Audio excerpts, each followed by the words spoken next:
តែមួយបានចាប់ផ្ដើមនៅក្នុងការប្រកួតកីឡាបាល់ទាត់មួយជាងបានឃើញកីឡាករលេខ10កំពុងតែអូសបាល់ជាមួយនឹងការគ្រប់គ្រងបាល់ដ៏អស្ចារ្យអូសញាក់ចាស់ញាក់ឡងក៏អាចឆ្លងកាត់ដៃគូប្រកួតរបស់គាត់ហើយក៏បានស្ទុះតបន្តក៏ដូចជារកគ្រាប់បាល់តាមស្មាឲ្យថេមរបស់គាត់ដូចគ្នាអាស៊ីតូធ្វើឲ្យក្រុមរបស់គេក៏ដូចជាក្រុមវឹករបស់គេមានមោទនភាពខ្លាំងមែនទែនហើយនៅពេលដែលអាស៊ីតូកំពុងតែរៀបចំនឹងការប្រកួតបន្តក៏មានមនុស្សម្នាក់មកពីក្រុមប្រកួតប្រជែងជាមួយនឹងគាត់នឹងក៏បានមកនិយាយរាក់ទាក់ទៅកាន់អាស៊ីតូក៏ដូចជារំលឹកនៅរឿងចាស់ជាមួយនឹងអាស៊ីតូហើយក៏បានប្រៀបធៀបទៅកាន់សមាជិកក្រុមរបស់អាស៊ីតូនិងអាស៊ីតូប្រៀបដូចជាសត្វស្វាអញ្ចឹងឌីរងចុះឡើងធ្វើឲ្យអាស៊ីតូពិតជាខឹងខ្លាំងមែនទែនចំណែកអ្នកផ្សេងទៀតកំពុងតែមានមោទនភាពចំពោះអាស៊ីតូក៏បានបោកក្បាលជាមួយនឹងកូននោះមួយបាត់ទៅហើយក៏មានលោកអ្នកចាប់អារម្មណ៍ទៅកាន់អាស៊ីតូដូចគ្នាបន្ទាប់ពីអាស៊ីតូត្រូវបានបណ្ដៃក្រុមរបស់គេក៏បានមកនិយាយប្រាប់អាស៊ីតូឲ្យអាស៊ីតូមើលនៅស្ថានភាពបច្ចុប្បន្នទៅមោទនភាពរបស់គេជាមួយនឹងមិត្តរួមក្រុមផ្សេងទៀតឥឡូវនេះក្រុមរបស់គេក៏បានចាញ់ទៅកាន់ក្រុមអាកូននោះបាត់ទៅហើយសេរឿងក៏បានបង្ហាញនៅបរិមម្នាក់វិញគាត់កំពុងតែនិយាយទូរស័ព្ទជាមួយនឹងនារីម្នាក់ហើយគាត់គឺជាអ្នកដែលបានមើលការប្រកួតបាល់របស់អាស៊ីតូនឹងឯងហើយគាត់ពិតជារំភើបខ្លាំងមែនទែនគាត់ថាដូចជាទទួលបានអារម្មណ៍ដ៏ចាស់បន្ទាប់ពីមើលការប្រកួតរបស់អាស៊ីតូហើយគាត់ក៏បាននិយាយប្រាប់ទៅកាន់នារីម្នាក់ហ្នឹងគាត់មានឈ្មោះថាហ្វូកាដាតាស៊ីយ៉ាហើយបច្ចុប្បន្នគាត់កំពុងតែរងចាំទៅកាន់អាស៊ីតូ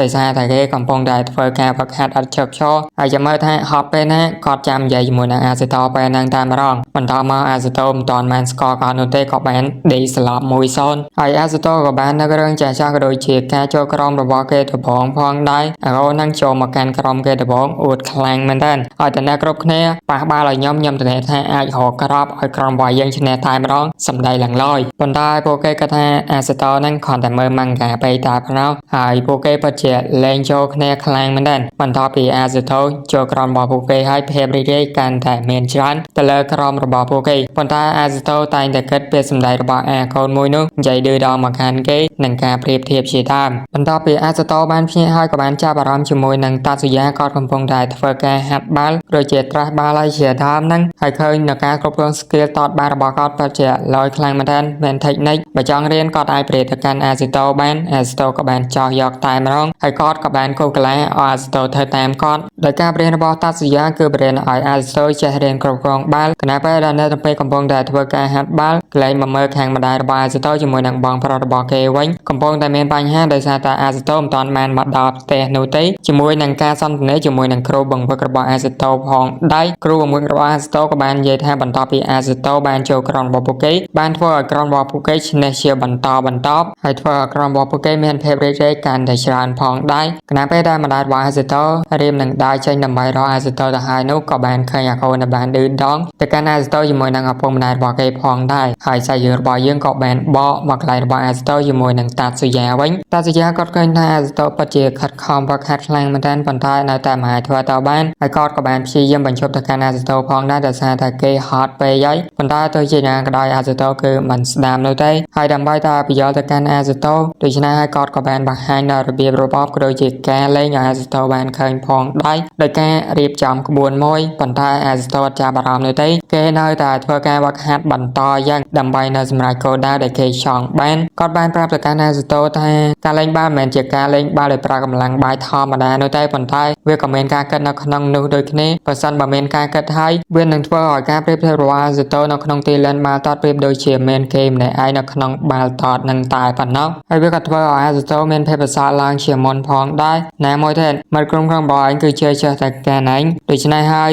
យពួកគេក៏បានប៉ះបាល់ឯងប៉ុន្តែទោះជាយ៉ាងក៏ដោយ skill ជាមួយនឹងការគ្រប់គ្រងការរកគ្រាប់បាល់របស់អាស៊ីតូនឹងពិតជានៅកម្រិតទាបខ្លាំងមែនទែនដូច្នេះហើយខ្ញុំនិយាយទៅចាំខ្ញុំបង្ហាញលោកយកថែមរងដែលឡាយនៅផ្ទះរបស់អាស៊ីតូវិញយើងក៏បានឃើញថាអាកូនមួយនោះវាកំពុងតែរៀបរាប់ពីមូលហេតុហើយបានជាវានិយាយក៏ដូចជាបំបត្តិទឹកចិត្តទៅកាន់អាស៊ីតូដោយសារតែពេលហ្នឹងវាគឺចង់ឈ្នះវាក៏បានដឹងថាប្រសិនបើអាស៊ីតូនៅក្នុងការប្រកួតប្រជែងមួយហ្នឹងទៀតដូច្នេះហើយវាអាចឈ្នះបានទេហើយវាគឺជាចេតនារបស់កូនមួយហ្នឹងដែលធ្វើអាស៊ីតូវាយទៅកាន់វាហើយវាពិតជាខ្មាស់អែននឹងសុំតោខ្លាំងមែនតើដូច្នេះហើយទៅមកសារភាពទៅកាន់អ្នកទាំងពីរសង្ឃឹមថាពួកគេនឹងអត់អន់ទោសទៅកាន់ខ្លួនផងសាររឿងរបស់យើងក៏បានប្រវាយមកខាងអាស៊ីតូវិញម្ដងគាត់ក៏បានរៀបចំក្បួនឲ្យតាស៊ូយ៉ាបានឃើញហើយក្បួនមួយហ្នឹងផងដែរខ្ញុំអត់សូវយកប្រមាណនោះតែប៉ុន្តែគឺជាក្បួនបាល់ទាត់មួយហើយវានឹងធ្វើឲ្យក្រុមរបស់អាស៊ីតូគឺអាចយកឈ្នះបានទៅលើបាល់ទាត់ក្បួនរបស់អាស៊ីតូបានធ្វើឲ្យ តាសយាក៏ពិតជាមានការភ្ញាក់ផ្អើលខ្លាំងមែនទែន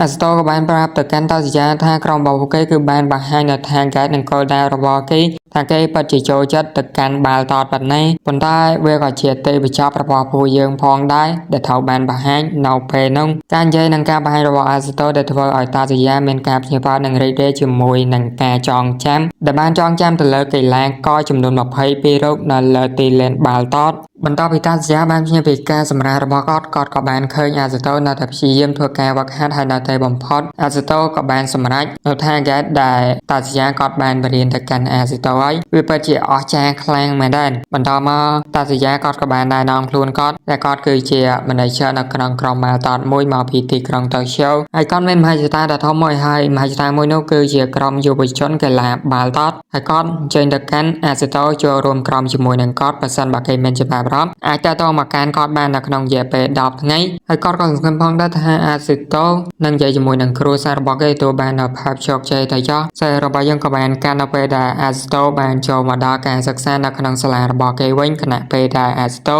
កំពុងតែធ្វើការវឹកហាត់បាល់ក៏មានអរិយពីអ្នកបាននិយាយសរសើរទៅកាន់អាស្តូក៏ជាអារម្មណ៍ភ័ព្វជាមួយនឹងការលេងបាល់តតដែលអាស្តូគេបានបង្ហាញផងដែរទោះជាចាញ់យ៉ាងណាក៏ដោយក៏អ្នកទាំងពីរនៅតែជឿជាក់ទៅកាន់អាស្តូក៏ជាមិត្តរួមក្រុមរបស់គេផ្សេងទៀតកំពុងតែហៅអាស្តូទៅលេងបាល់តបជាបន្តហើយពួកគេបានឃើញនៅភាពរីកចម្រើនរបស់អាស្តូមានការកើនឡើងយ៉ាងខ្លាំងខណៈពេលដែលអាស្តូកំពុងតែគិតពីការសន្ទនារវាងម្ដាយកូនរបស់គេជាមួយនឹងបងប្រុសរបស់គេដែលម្ដាយរបស់គេបដិសេធនៅក្នុងការដែលឲ្យអាស្តូឡើងទៅកាន់ទីក្រុងតូក្យូដោយសារតែអាស្តូមានភាពវ័យក្មេងពេកហើយអាស្តូជាមួយនឹងមិត្តភ័ក្តិរបស់គេក៏បាននិយាយពីការសិក្សាបន្តផងដែរថាពួកគេនឹងទៅរៀនសាលាណាខណៈពេលហ្នឹងបងប្រុសរបស់គេក៏មកយកទៅកាន់អាស្តូហើយបងប្រុសរបស់អាស្តូក៏បាននិយាយអំពីឈ្មោះលោកគ្រូហ្វូកាដាតាត់ស៊ូយ៉ាផងដែរដែលគាត់ធ្លាប់ជាកីឡាករកំពូលម្នាក់នៅវ័យ18ឆ្នាំហើយវ័យ20ឆ្នាំបានចូលទៅលេងក្រុម La Liga នៅប្រទេសអេស្ប៉ាញហើយនៅពេលហ្នឹង La Liga វាគឺជា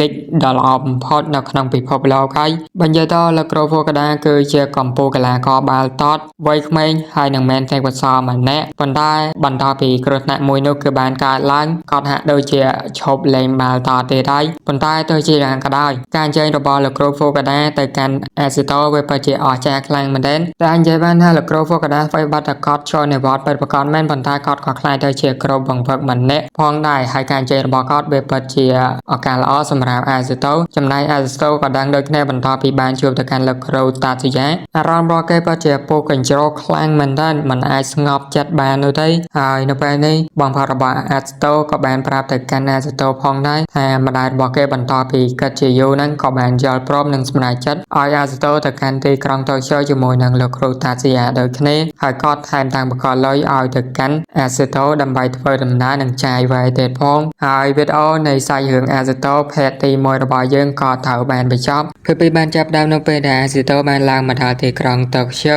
គេពិតជាមានការភ្ញាក់ផ្អើលខ្លាំងមែនបន្តមកអាស្តូក៏បានទៅកាន់ក្លឹបបាល់ទាត់របស់គេដែលជាក្លឹបបាល់ទាត់ដែលត្រូវបានណែនាំដោយលោកគ្រូហ្វូកាដាតាស៊ូយ៉ាហ្នឹងឯងនៅពេលដែលអាស្តូបានមកដល់ក្លឹបបាល់ទាត់មួយហ្នឹងហើយគេមានការភ្ញាក់ផ្អើលខ្លាំងមែនហើយនៅពេលហ្នឹងក៏បានប៉ះទង្គិចជាមួយនឹងក្មេងស្រីម្នាក់ផងដែរដែលនាងមានឈ្មោះថាហាណាដែលជាប្អូនស្រីចុងរបស់លោកគ្រូតាស៊ូយ៉ានៅតែពេលហ្នឹងជួបមកគ្នាសើចត្រូវគ្នានៅស្អីឆុងគ្នាយកតែម្ដងមូលហេតុដែលហាណាសើចយកចាត់ទួយផោតរបស់យើងដោយសារតែដឹងថាលោកគ្រូហ្វូកាដាគឺបានជើញទួយផោតរបស់យើងមកទីកន្លែងហ្នឹងចំណែកទួយផោតរបស់យើងគ្មានតែដឹងស្អីនៅទេហើយសាច់រឿងក៏បានណែនាំមនុស្សប្រហែលនេះឲ្យយើងស្គាល់ផងដែរអាប៉ានេះមានឈ្មោះថាសូយជីរ៉ូចំណែកអាកូនមួយនេះវិញមានឈ្មោះថាអាគីណូរីអាប៉ានេះយូដៃចំណែកអាប៉ាម្នាក់ទៀតគឺលីចុងសុកអាស្តូបានឃើញកីឡាករខ្លាំងៗជាមួយនឹងទីលានដ៏ធំទូលាយបែបនេះធ្វើឲ្យគេរីករាយខ្លាំងមែនទែនបន្តមកដល់វិញក្នុងការហៅកីឡាករចូលទៅកាន់ក្លឹបរបស់គេវិញម្ដងដែលកីឡាករមានចំនួន86នាក់ហើយគេរើសយកតែ15នាក់តែប៉ុណ្ណោះប៉ុន្តែជាអកុសលអីមនុស្សម្នាក់គឺត្រូវបានជ្រើសរើសអត់ហើយនោះគឺជាអាស្តូនឹងឯងដែលត្រូវបានជ្រើសរើសដោយលោកគ្រូតាស៊ូយ៉ាដែលនៅតែកន្លែងហ្នឹងលោកគ្រូតាស៊ូយ៉ាគ្រាន់តែជា manager តែប៉ុណ្ណោះនៅពេលនេះពួកគេត្រូវការតែកីឡាករវ័យក្មេងចំនួន14រូបទៀតតែប៉ុណ្ណោះហើយនៅដទៃទៀតគឺអត់សូវយល់សពវាហាក់ដូចជាអយុត្តិធម៌សម្រាប់ពួកគេខ្លាំងមែនទែន ប៉ុន្តែចំពោះលោកគ្រូតាជាវិញក៏អត់ខ្វល់នោះទេគាត់បានជ្រើសរើសអាស៊ីតូរួចហើយសាតក្បាលបានរបស់គាត់សំខាន់នៅពេលដែលចូលមកដល់ទីកន្លែងនេះហើយពួកគេថាបានខ្លាំងមើលដល់ផ្នែកយកតែម្ដងទៅតាមពេលកសលនិងប្រធានសសក្តានុពលរបស់គេហើយនៅពេលដែលពួកគេធ្វើតែបានជោគជ័យពួកគេនឹងអាចចូលរួមក្រុមជាមួយនឹងក្លាប់របស់ពួកគេបានហើយអត់និយាយច្រើនទៀតពួកគេក៏បានចាប់ផ្ដើមធ្វើតែដើម្បីចូលរួមក្លាប់បាល់តរបស់លោកគ្រូហ្វូកាដាយកតែម្ដងដែលកីឡាករគ្រប់គ្នាពិតជាស្វាហាប់ខ្លាំងមែនទែនបន្តមកការធ្វើតែគឺបានកើនឡើងជាបន្តនៅពេលហ្នឹងតួឯករបស់យើងក៏បានជួបជាមួយនឹងកូនម្នាក់ផងដែរអាសតូបានណែនាំខ្លួនថានឹងប្រើពី position ដែលគេលេងទៀតផងដែលគេគឺជាកំពូលអ្នកបញ្ជូនបាល់ម្នាក់ Shinepofort ចំណែកកូនហ្នឹងវិញក៏បានណែនាំខ្លួនដែលវាមានឈ្មោះថា Aisaku បន្ទាប់ពីការធ្វើតែជុំទី1ហើយការធ្វើតែជុំទី2របស់គេគឺជាការប្រកួត mini មួយដែលមានរយៈពេល20នាទីគឺ7 ដល់នឹង7ការប្រកួតបានចាប់ផ្ដើមនៅពេលហ្នឹងហាណាក៏បានយកទឹកត្រៀមឲ្យពួកគេផងដែរនៅពេលនោះយើងក៏បានឃើញថាអាសតូយើងបន្ទាប់ពីទទួលបានហើយក៏បានអបបាល់ប៉ុន្តែគេក៏បានធ្វើឲ្យបាត់បង់បាល់ដូចគ្នាសាគូក៏បានមកស្ដីបន្ទោសអាសតូរបស់យើងគឺលេងអត់ចេះចែកបាល់ឲ្យពីណានោះទេអូតែម្នាក់ឯងពួកគេលេង teamwork ហ្នឹងគឺអត់ស្មើដៃគ្នាតសោះគឺស្រោយកតែម្ដងបន្តមកយើងក៏បានឃើញថាការប្រកួតក៏នៅតែបន្តបាល់ត្រូវបានអូដោយសុយជីរ៉ូប៉ុន្តែអាកេណូរីក៏បានទៅដើមបាល់បានដូចគ្នាអាស៊ីតូក៏បានព្យាយាមសុំបាល់ប៉ុន្តែទោះជាត្រូវតតបាល់ចេញឬក៏ឲ្យគេទៅដើមបាល់បានក៏ដោយក៏អាកេណូរីក៏មិនបញ្ជូនបាល់ឲ្យអាស៊ីតូផងដែរដោយសារតែអាស៊ីតូលេងហាក់ដូចជាម៉ាទីលៀនហ្នឹងលេងតែម្នាក់ឯងតែប៉ុណ្ណោះចាប់តាំងពីឃើញលើកមុនហើយគេមិនចង់បញ្ជូនបាល់ឲ្យអាស៊ីតូម្ដងទៀតនោះទេអាស៊ីតូមានការព្យាបាលនិងស្រឡាញ់កាំងហើយគេក៏បានឈរនៅស្ងៀមជាហេតុធ្វើឲ្យនៅគ្រប់ងាយកាំងនិងទង្វើរបស់អាស៊ីតូខ្លាំងមែនទែនចំណែកអាស៊ីតូកើតក្នុងចិត្តវាហាក់ដូចជារឿងនេះគឺបានកើតឡើងចំពោះគេម្ដងទៀតហើយគេបានធ្វើឲ្យបាត់បង់ក្របបាល់ប៉ុន្តែនៅពេលនោះអាស៊ីតូហាក់ដូចជាដាស់ឡើងនូវសមត្ថភាពរបស់គេមួយគេអាចមើលនៅជុំវិញទីលាននឹងទាំងមូលយកតែម្ដងវាបានធ្វើឲ្យលោកគ្រូតាសយាមានការព្យាបាលខ្លាំងមែនទែនចំណែកអាស៊ីតូបន្តមកគេក៏បានទទួលបានបាល់នៅពេលហ្នឹងគេក៏បានអូទៅខាង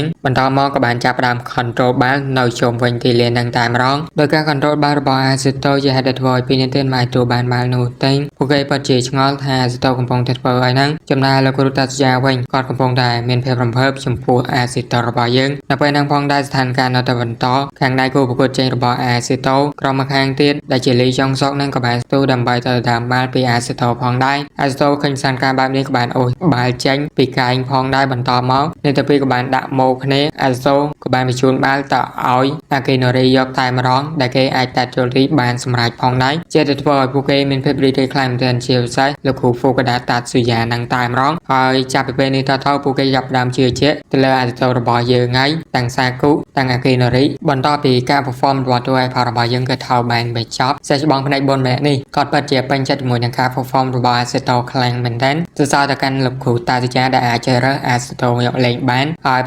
បន្តពីការប្រកួតចប់ពួកគេក៏បានមកញ៉ាំអីចំណែកឯខាងក្រុមវឹកវិញកំពុងតែជ្រើសរើសសិស្សចំនួន14នាក់និង11រូបក្នុងការចូលរួមលេងជាក្លឹបបាល់ទាត់មួយផងដែរបន្តពីការប្រកួតមួយនេះហើយសេះច្បងបន្តែហ្នឹងក៏អាចជ្រើសរើសមនុស្សមួយចំនួនបានផងដែរសេះយើងក៏បានកលែងមកមើលអាស៊ីតូរបស់យើងវិញម្ដងនៅពេលដែលគេមកយកអាហារហ្នឹងក៏បានមកជួបមកកាន់ហាណាម្ដងទៀតហើយដូចយ៉ាងដងអ្នកតាពីឲ្យជួបគ្នាគឺឆ្លោះគ្នាជាធម្មតាប៉ុន្តែលើកនឹងផងដែរហាណានឹងក៏បានសើទៅកាន់អាស៊ីតូជាមួយនឹងការ form និងការលេងបាល់របស់គេធ្វើឲ្យនាងពេញចិត្តខ្លាំងមែនទែនហើយវាបានធ្វើឲ្យស្មារតីការចូលចិត្តលេងបាល់ទាត់ការចូលចិត្តកីឡាបាល់ទាត់របស់នាងហ្នឹងគឺបានពុះកញ្ចូលឡើងហើយនាងក៏បានសុំចាប់ដៃទៅកាន់អាស៊ីតូទៅហើយនាងក៏បានណែនាំខ្លួននាងផាបទៅកាន់អាស៊ីតូផងដែរកាលពីក្មេងហាណាគឺជាក្មេងស្រីដែលស្រឡាញ់បាល់ទាត់ម្នាក់ហើយនាងក៏ជា fan ម្នាក់របស់លោកគ្រូហ្វូកាដាតាសយាផងដែរនៅគណៈពេលដែលគាត់កំពុងតែពេញវ័យលេងបាល់និងល្បីល្បាញនៅវ័យ23ឆ្នាំហើយសាច់រឿងនៃវីដេអូមួយនេះក៏ថោបានបញ្ចប់ដូចគ្នា